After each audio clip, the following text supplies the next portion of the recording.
नमस्कार दोस्तों, मेरा नाम डॉक्टर सौमिल मांडलिया है और मैं अहमदाबाद, गुजरात में एक रीढ़ की हड्डी के विशेषज्ञ के तौर पर प्रैक्टिस कर रहा हूँ। दोस्तों, आज इस वीडियो में हम जानेंगे कि सेक्रोइलियाइटिस क्या होता है और इसका इलाज क्या होता है। सबसे पहले तो इसके लिए जानते हैं कि सेक्रोइलियाक जॉइंट क्या होता है। तो दोस्तों, ये जो मॉडल है, इसमें मैं आपको समझा रहा हूँ कि ये हमारी रीढ़ की हड्डी का नीचे का जो हिस्सा होता है, उसके और ये जो हमारा हिप का जो पोर्शन होता है, ये जो हड्डी है, इन दोनों के बीच में ये जो जगह है, ये सेक्रोइलियाक जॉइंट है। अगर किसी को हम फ्रंट से देखते हैं, आगे से देखते हैं, तो ये इस तरह से ऐसे जॉइंट आता है और बेसिकली सेक्रोइलियाक जॉइंट का जो दर्द है, वो पीछे की तरह होता है। तो ये जो हिप का कूल्हे का जो जॉइंट है और ये कमर की हड्डी है, इन दोनों के बीच में ये सेक्रोइलियाक जॉइंट होता है। ये एक लेफ़्ट साइड में होता है और एक राइट साइड में होता है।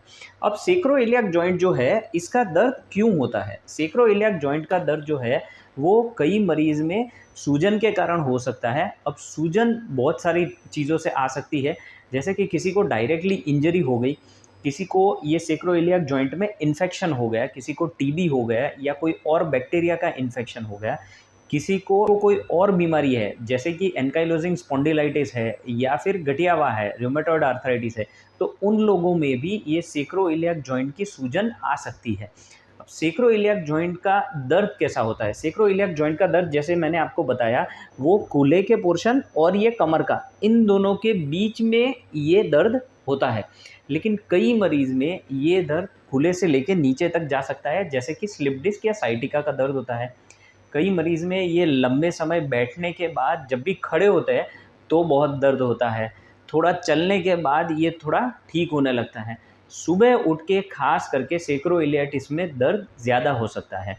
बहुत सारे प्रेग्नेंट फीमेल में भी देखा गया है कि ये सेक्रोइलियाक जॉइंट का दर्द होता है, क्योंकि पेल्विस का पोर्शन जो है, वो जैसे-जैसे बेबी बड़ा होता है वैसे ही यहाँ पर सूजन आने के चांस रहते हैं और सेक्रोइलियाक जॉइंट में दर्द हो सकता है। सेक्रोइलियाक जॉइंट जो है, इसका दर्द कई मरीज़ में दौड़ने के साथ होता है या फिर कई लोगों को ऐसे आलती-पलती मारने पर या क्रॉस लेग बैठने पर हो सकता है। कई मरीज़ जिनको एक्सरसाइज़ करने की आदत है, जिस एक्सरसाइज़ में घुटना हमारे शरीर की ओर लेना होता है, वैसी एक्सरसाइज़ में ये सेक्रोइलियाक जॉइंट का दर्द हो सकता है। अब सेक्रोइलियाक जॉइंट के दर्द के लिए इलाज क्या है?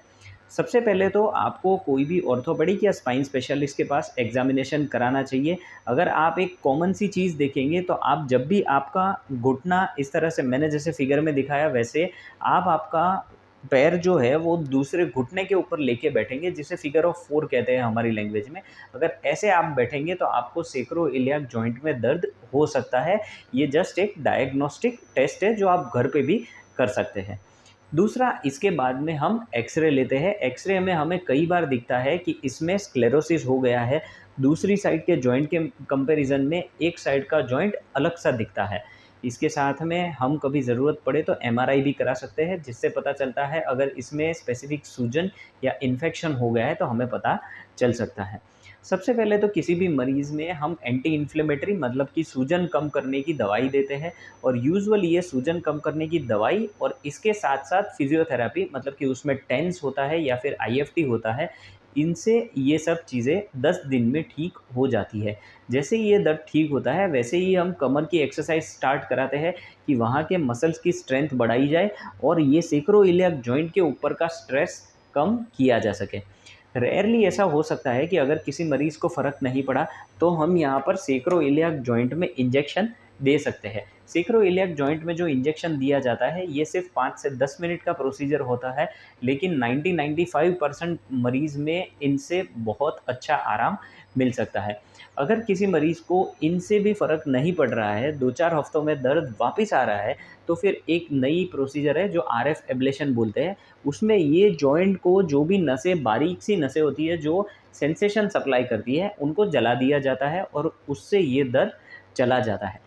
रेयरली अगर इन्फेक्शन हो गया है तो ये जॉइंट से बायोप्सी ली जाती है।